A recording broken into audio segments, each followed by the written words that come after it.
Shalom, Apostle Harkman back at you with this truth, giving all praise to Yahweh by Shem Shai. This is an article. I'm going to entitle this video Slave Patrols and the Captivity of Israel. Now, this article is from a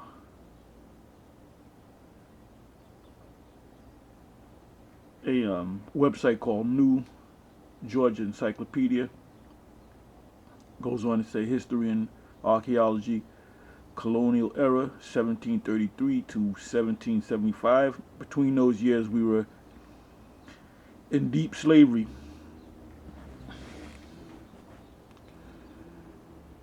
It says slave patrols.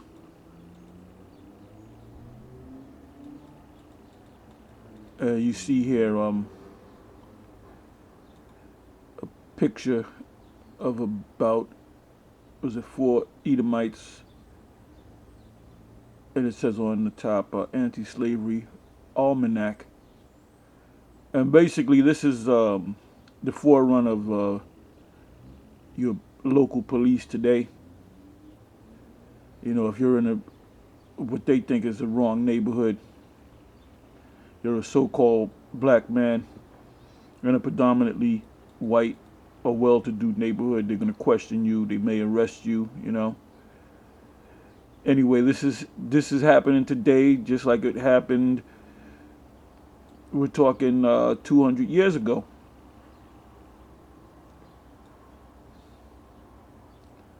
Anyway, I'm going to read the article.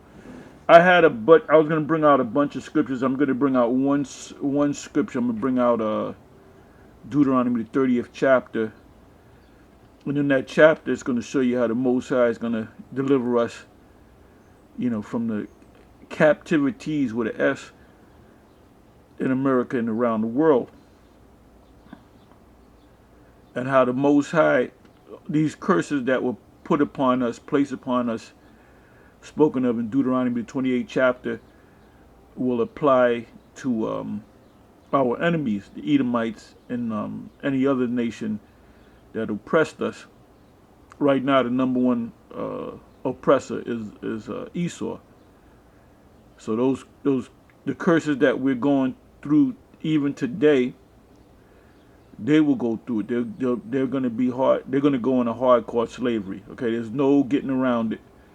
And the Spirit's been on us heavy on getting on Esau about his downfall and the deliverance of the children of Israel. Anyway, it says beginning in 1757. And by the way, I was going to do this last night with the brothers. It didn't work out, so you know I said I'll do it when I do it. So the Spirit jumped on me now, so I'm going to go ahead and do it. It says beginning in 1757, Georgia's colonial assembly required white landowners and residents to serve as slave patrol. Now, the slave patrol is still in full effect, but it's called your police. What you have, Jake, that are police, you know, that may or may not harass Jake out there. It says asserting that slave insurrections. So now when you look up the word insurrections,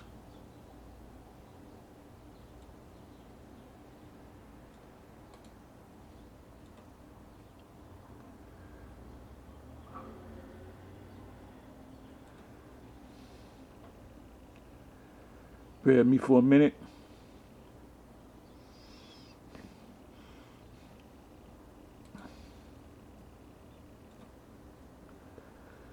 Insurrection, I'll give you a general definition. Insurrection, a violent uprising against an authority or government.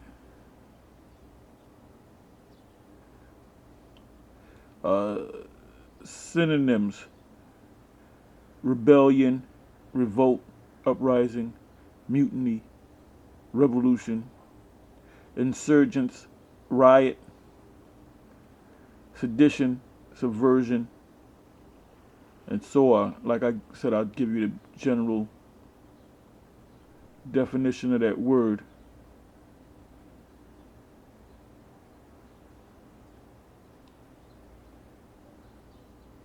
So let me go back to this article. Okay. It says slave patrols asserting that slave insurrections must be prevented. The legislature stipulated in an act for establishing and regulating of patrols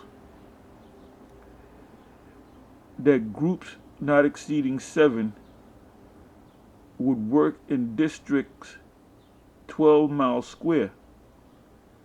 The statute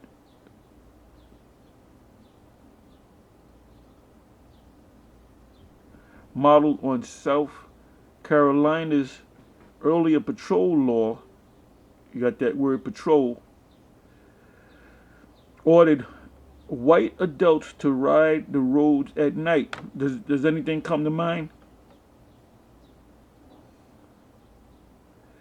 Stopping all slaves, and by the way, we're slaves even to this day.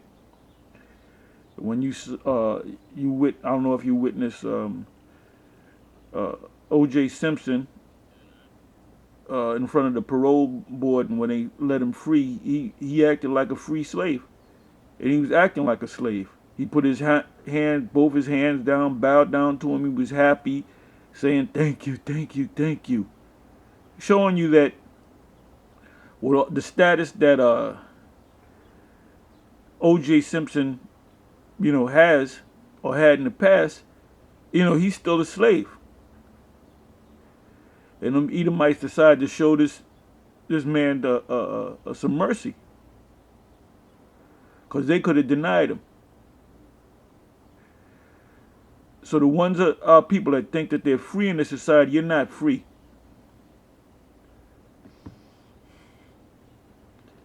It says ordered white adults to ride the roads at night, stopping all slaves that they encountered and making them prove that they were engaged in lawful activity, because they always suspect you of doing something up to no, or being up to no good. I mean, I'm pretty sure you experienced this. You driving a car at night, and or even in the day, the police cruiser follow behind you, and you're driving, and you make a right turn. The cruiser makes a right turn, then you make a left turn. The cruiser makes a left turn, then you get a little nervous. You reach a stop sign, and you might have went a little past the stop sign, and they'll pull you over for that. And most of the times they'll just ask for your ID. And it happened to myself. It was a situation with me and Gabar and a couple other brothers where we got pulled over, and I already knew. And they said, the officer said, "Well, you made an illegal turn. You should have been in this lane." Some technicality. There was no cars out there. No way I could have gotten into an accident, but really I understood what happened. Basically, they wanted to check us out. And what proved that was, they had a bunch of cop cars behind us with lights on, blaring on us. They had guns out, or their service revolvers out, or their service nines out, excuse me. And basically they asked for my driver's license. When they ask for your driver's license, insurance, registration, that means they're thinking about giving you a ticket. If they just ask for the license, they want to check you out. Then they asked for Apostle Gabar's license, and I basically said, "Go ahead and give it to him." I said, "Well, that means they're just checking us out, seeing if we're in the system, seeing if there's any warrants on us." That's what they do. But the officer that pulled me over, or pulled us over, use the fact that I was kind of like in the wrong lane, and if you're not in the area, you would have made the same wrong turn. It was a technicality. You know what the officer said? Have a nice night. Be careful. Watch the signs. Meaning, he wasn't looking for no traffic infraction to give me a ticket. He wanted to find out what am I doing, or what am I doing, and it wasn't in no white area. It was in an area which included so-called Edomites and Jake and maybe some of the Latin tribes. Anyway, it goes on to say patrols required slaves to produce a pass. In this case, you're in your vehicle. They're going to ask for your driver's license, which stated their owner's name, and your owner's name is the state that you got your license. You get a chance, you look up the word license. Give you the privilege to do certain things, because they can take away that privilege, like a license to drive. They can take away that privilege. So the owner's name, who owns you, and it's either the state of New York, the state of California. You know, if you driving a vehicle and you're in California and you pull out a New Jersey license, they're gonna say, well, they're gonna ask, well, what are you doing out here? You're from New Jersey. Oh no, I'm visiting relatives. You know, you got to give them a good story. All right. So it was no different back then. Even if the slave was doing nothing wrong. I read again. Patrols required slaves to put, and remember, you are slaves, your men and your women, the men and the women among Israel. Patrollers required slaves to produce a pass which stated their owner's name, and that's your state, your district, as well as, because if you didn't have an owner or a master, you wouldn't need no license, man. A free man doesn't need a license to do anything. It says which stated their owner's name as well as where and when they were allowed to be to be away from the plantation, your job, and for how long. Patrols operated in Georgia until slavery was abolished, which slavery was really never abolished. We're still slaves. You still have to get IDs and so forth with your state. You know, whether you're a U.S. citizen, a citizen of this state, you know, you need those IDs. You need your papers. Just like back then, you needed papers. Was abolished at the end of the Civil War, 1861 to 65. It says whites could hire substitutes to patrol for them. And that's how you have your police force today. Because you had your slave owners, as I read earlier, you had your slave owners and residents that would take turns going around seeing if the slaves were in order. So now what they did was they said, okay, you pay taxes to form a police force, and the police force is to really watch over you, you know? Like you go out to LA, you know, you see the movies out there in Compton and Crenshaw, in those areas, you see police helicopters hovering around with the lights on. You know, they looking for Jake. It says whites or Edomites could hire substitutes to patrol for them. Absentees were fined. Much of the burden of patrol duty fell to non-slave holders, meaning your taskmasters, who often resented what they sometimes saw as service to the planter class.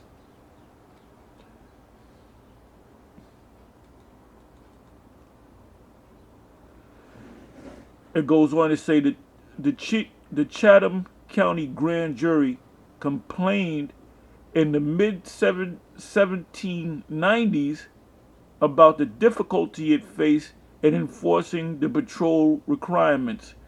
So they didn't like, they said, look, man, we don't want to follow niggas around all night.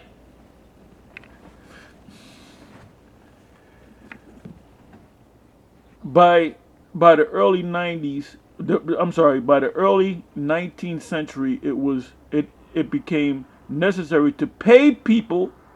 When you become a police officer, you get paid. You get paid. You get paid every week or every 2 weeks. You get benefits. You get vacation. You get a pension plan. And that's why you have a lot of jakes out there that become police officers because of the pay and the benefits. Then you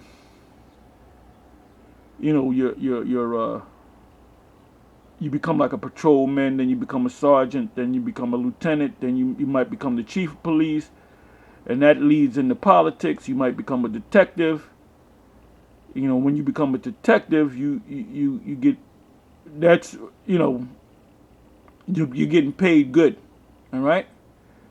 It says by the early 19th century, it became necessary to pay people to perform what had been voluntary unpaid service. In 1819, Savannah City, which is in Georgia, Watch received $1 for every evening they served, and shared in any reward for the forced return of fugitive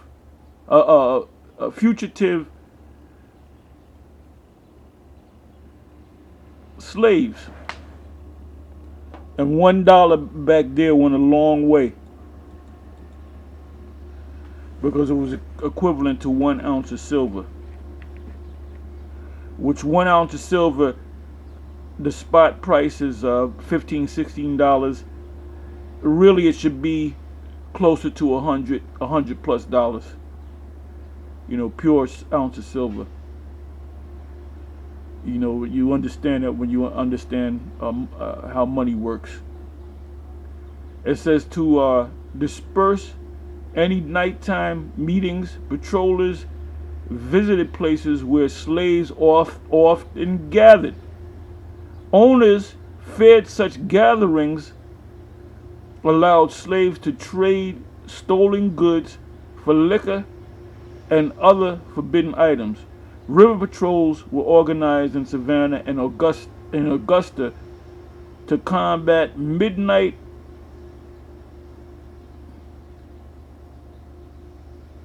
depredation and to protect cargo, cargo, crops, and other materials piled along waterfront docks from slave theft. Check this out. Religious meetings, and we gather and we speak on the highways and the byways week in and week out. That's considered a religious meeting or a spiritual meeting. It said religious meetings. This was the thing that they were most afraid of. Religious meetings were also a favorite haunt of patrollers because they provided opportunities for socializing that attracted slaves. After 1792, Georgia law protected religious assemblies from being disturbed. That's why they don't mess with us that much. When you first open up a camp, that's when the police come and mess with you and ask for your IDs and this, that, and the other. But you're out there so much that they don't mess with you. They know that there's not going to be a fight that's going to break out or nothing like that, Anyway, it goes on to say, but slaves and African Americans, which code word for Israelites, could not gather under pretense of divine worship. When we get together, that's under divine worship, contrary to the regulation of patrols. But paranoia over slave unrest after the Saint Domingue later Haiti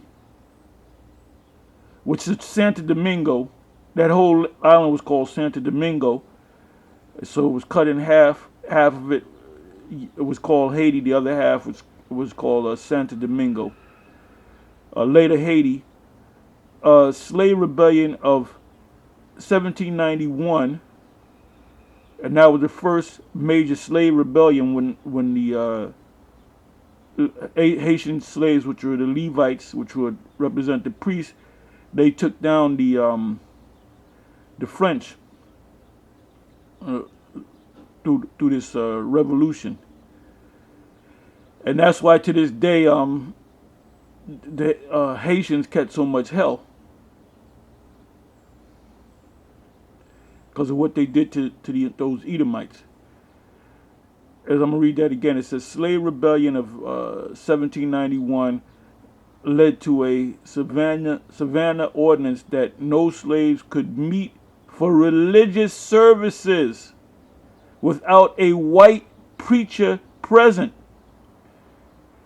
That's why this Esau had to make up a religion, his form of Christianity, which I call a plantation Christianity. You know, you would either get a white preacher, or you would get a house nigga that really loved their master, that would, preach to the slaves on Sunday, and most of the times, the slave master would be sitting there. So you just couldn't get together on your own because, what Esau found through his experiences and enslaving us, that through those religious gatherings, things could happen. So they wanted to control that. It says slave patrols had the legal right to enter without warrant the plantation grounds of any Georgian. They often searched the slave quarters and inspected slaves' homes, looking for stolen goods, missing slaves who had turned runaway, weapons that could be used in an insurrection, or evidence of literacy, learning how to read, because of the law against Jake learning how to read, and education, including books, papers, and pens. Teaching a slave to read was forbidden by Georgia law in the antebellum period. Antebellum means before war. In this case, before the Civil War, because the civil law led to the emancipation of Jake. And emancipation really means to be handed over to another master. Doesn't mean to be free. So you were a slave master to this Edomite, he might be named Smith or Fisher, and then you were handed over to the U.S. government. So you became a slave under the U.S. government. That's why when you pull out your license, it says whatever state you're in, the authority of the Department of Motor Vehicles or whatever, that's your master. Okay?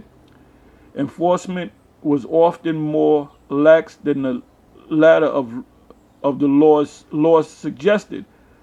For instance, in Greene County, in the heart of the plantation Black Belt, the grand jury complained about the laxity of the patrols and their failure to provide effective vigilance to watch over the county's vast slave populace.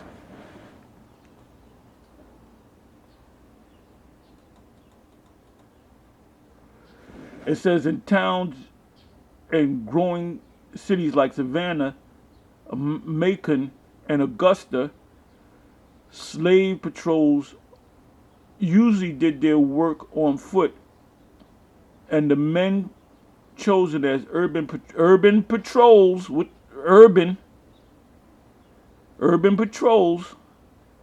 not always well-to-do. The responsibility of city patrollers occasionally merged with those associated with modern day policemen and firemen. Patrollers investigated strange circumstances, moving lights in a warehouse at night, rowdy gather, gatherings, drinking dens, anyone who acted suspiciously. Well, if you're a Jake walking down the street, that's suspicious. Oh, it's a nigga walking down the street. He looks suspicious to me. Indeed, urban patrols preceded the advent of city policemen and firemen forces in virtually every southern town, which came up to the north. With the Civil War's outbreak in 1861, white Georgians feared the possibility that slaves would rebel or that enforcing discipline among slave communities will become more difficult. As a result, patrols, often in conjunction with home militia units, and the militiamen were all Edomites, so-called white people, intensified their vigilance. Apprehension increased after U.S. President Abraham Lincoln's Emancipation Proclamation. Emancipation means to hand over to someone else. Now, if you look it up, they're not going to tell you that. It says, went into effect in 1863, and the movement and behavior of slaves were more strictly regulated. In Atlanta, for example, patrols began arresting any blacks, code word for Israelites, found on the streets after 9 o'clock at night, whether or not they had passes.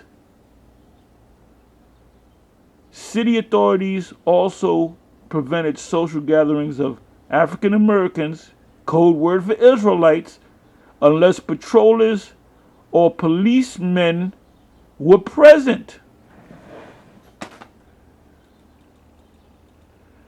It says, although slave patrols ceased to function after the Civil War was replaced by the various police forces around the country, they provided the blueprint for later activity of the Ku Klux Klan, a new means by which the white community, Edomite community, sought to control the activities of free men and free women. After 1865, the emancipation, when we were supposed to be freed, so they kept up that slave patrol, which proved that you're not free.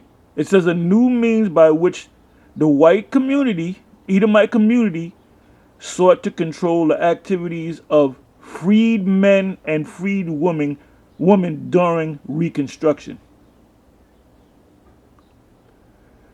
Okay, with that, I'm going to go to Deuteronomy 30, verse 1. When you read Deuteronomy 28, that whole chapter, mainly starting from the 16th verse dealing with the curses, well, in Deuteronomy, the 30th chapter, it speaks about how the Most High is going to lift the curse on us and put those curses on Esau. So if any Edomite come up and you says, well, that's not going to happen to us, well, you show them Deuteronomy, the 30th chapter. I'm going to start at the top. It says, Deuteronomy 30, verse 1, and it shall come to pass when all these things are come upon thee, the blessing and the cursing, the blessing and the curse, which I have set before thee, and thou shalt call them to mind among all the nations, whither Yahweh the Most High have driven thee.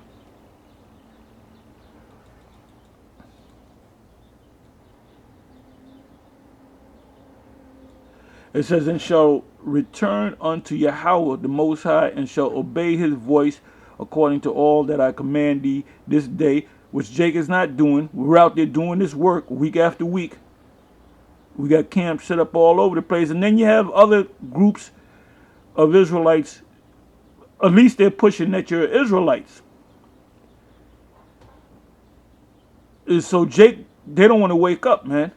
And Jake, these Israelites that don't want to wake up, they're keeping us further in this captivity because they don't want to wake up as a people.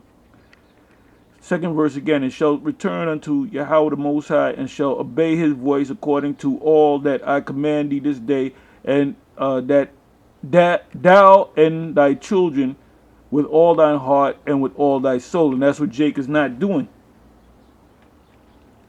Third verse, that then Yahweh the Most High will turn thy captivity. So you Jakes that are asleep, you're keeping us back from being delivered, and have compassion upon thee, and will return and gather thee from all the nations, whither Yahweh the Most High have scattered thee. Fourth verse, if any of thine be driven out unto the uttermost part of heaven.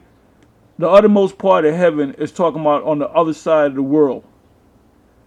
So we were on the east. We were in the what they call the so-called Middle East, and as a boat we were placed all the way on the west coast, on the western hemisphere, because you have America, you have Canada, you have Central and South America, and all the Israelites are there, and they're also scattered around the whole planet. So the nation of Israel is the biggest nation on the planet Earth. It says, I'll read that again. If any of thine be driven out unto the uttermost part of heaven, from thence will Yahweh the Most High gather thee. So we're being gathered from the west, and that's in the book of Baruch. I'm not even going to read that. And from thence will he fetch thee. Fifth verse. And Yahweh the Most High will bring thee into the land which thy fathers possessed. What land is that? What they call currently the land of Israel. So when you have certain groups saying, oh, we got to go back to the land of Israel, we got to reestablish ourselves in the land of Israel, there's no scripture on that. The Most High is going to bring you back to the land of Israel. Because first of all, he's going to have to take this devil down. I'm going to read that again. Fifth verse, Deuteronomy 30, verse 5. And Yahweh, the Most High, will bring thee into the land which thy fathers possessed, and thou shalt possess it. And it says the same thing in Isaiah the 14th chapter, one of my favorite chapters. And he will do thee good and multiply thee above thy fathers. And this didn't happen yet. We're waiting for this to happen.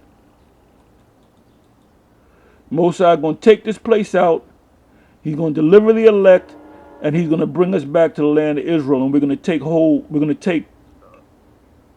the whole world down through the spirit of the Most High, Yahweh B'Shem Yahushua. Sixth verse. And Yahweh thy power will circumcise thine heart and the heart of thy seed to love Yahweh. So that's that change. To love Yahweh. And then you should think about Jeremiah 31:31, Hebrews 8 verse 6 on down, where it says you're going to put the laws in your inward parts and write it in your hearts and write it in your minds. Sixth verse again. And Yahweh the Most High will circumcise thine heart and the heart of thy seed to love Yahweh the Most High with all thine heart and with all thy soul, that thou mayest live. Because we're not living right now. We're in a dead state. Revelation 11 chapter tell you that. It speaks about their dead bodies. 7th verse. And Yahweh the Most High will put all these curses upon thine enemies. Who is your number one enemies? Who is the one that's oppressing you now, putting hell on you right now? Esau. So will Esau receive the present of the the curses in Deuteronomy the 28th chapter? Oh yes, he is. And on them that hate thee, which persecuted thee, and thou shalt return to obey the voice of Yahweh, and do all his commandments, which are the laws. So the laws are going to be uh, kept perfectly in the kingdom of heaven, which I commanded thee this day. Ninth verse. And Yahweh that the Most High will make thee plenteous in every work of thine hand. So you're going to be blessed. You're going to have what's called the Midas touch. Anything you touch is going to be a blessing. In the fruit of thy body and in the fruit of thy cattle. You're not going to have any deformed children, any children with autism. All your children are going to be perfect. Supermen, superwomen, super babies. And that's what the whole Superman story is all about. It's about Jake having superpowers. And in the fruit of thy land for good. For Yahweh will again rejoice over thee for good, as he rejoiced over thy fathers. So we're going to be blessed to the fullest. 10th verse. If thou shalt hearken unto the voice of Yahweh the Most High to keep his commandments, which it tells you in Judges was the 5 and 11 that we're to rehearse the righteous acts in the land of drawing water. So rehearse, the word translates into the word recount. So we keep the laws to the best of our ability, because it's impossible to keep these laws perfectly. Like for example, the Passover, you in order for you to keep the Passover perfectly, you would have to have your own farm, you would have to raise your sheep, and you would have to pick out a male sheep of 1 year without blemish. So there's a whole process to that. So we do the best that we can. It says, if thou shalt hearken unto the voice of Yahweh the Most High, to keep his commandments and his statutes which are written in this book of the law, and if thou turn unto Yahweh the Most High with all thine heart and with all thy soul. For 11th verse, for this commandment which I command thee this day, it is not hidden from thee, neither is it far off, because the laws are written in the scriptures. You can get a Bible anywhere. You can go to there's places that give you free Bibles, King James Bibles. 12th verse, it is not in heaven that thou shouldest say, who shall go up for us to heaven and bring it unto us, that we may hear it and do it. Because that's what a lot of you, I'm going to use the word niggas, because that's what a lot of our people do. They said, look, you just niggas on the corner reading out the Bible. We want you to go to heaven. And like, in other words, they want an angel to come down and teach them. In the New Testament, it speaks about a wicked and adulterous, evil and adulterous generation seeketh after a sign. I'm going to read that again. It is not in heaven that thou shouldest say, who shall go up for us to heaven and bring it unto us, that we may hear it and do it. So really, you really don't really don't respect the scriptures. And that's why these churches, which are a major joke, and a lot of these people in these churches, they're watching these videos and they're now starting to teach that they're Israelites. And what they've been teaching in the churches, the Baptist church and the various churches, that the law is done away with. That's why they eat pork and so forth. So this is what Jake is waiting for. Jake is waiting for somebody to go up to heaven, get the divine book and bring it down. He got to come down with the book on the back of an angel. And then Jake will believe it. 13th verse. Neither is it is a beyond the sea. In other words, the law, the scriptures. It's not in some hidden place. 13th verse again. Neither is it beyond the sea that thou shouldest say, who shall go over the sea for us and bring it, the law or the scriptures, unto us that we may hear it and do it. But the word is very nigh unto thee. That's a cut to you, Jakes, man. Then you have our people that are into other religions, practices. Then they'll get books, whatever practice that you believe in. You got to have a book, an instruction book, or someone to break that sacred book down to you. 14th verse, but the word is nigh unto thee in thy mouth, even to this day. It was said that Hitler wanted to burn up all the Bibles, and in thy heart that thou mayest do it. 15, see, I have set before thee this day life and good, and death and evil. So now these jakes that are getting shot up, they believe in what they believe in, man. 16, in that I command thee this day to love Yahweh the Most High, to walk in his ways, and to keep his commandments and his statutes and his judgments, that thou mayest live and multiply, and the Most High Yahweh the Most High shall bless thee in the land whither thou goest to possess it. But if thine heart turn away, and that's why we're in this condition to this very day, so that thou wilt not hear, but shall be drawn away and worship other gods, the gods of Kemet, Cesare Borgia or Caesar Borgia, Buddha. You got some jakes in the entertainment world that become Buddhists. It says, and worship other gods and serve them. These jakes in the entertainment world, in the sporting world, which is entertainment, they become multi-millionaires, but they have that meeting where they have to do certain things to get that type of money, to do a blood sacrifice or whatever. It says 18, I denounce unto this day that ye shall surely perish, and that ye shall not prolong your days upon the land whither thou possessest over Jordan, to go to possess it. And that's the land of currently called Israel today, Palestine, whatever you want to call it. And we're not even in that land. And then the ones of our people that went back to that land, they're insignificant. All this hoopla over the Israelites are basically outside of Israel.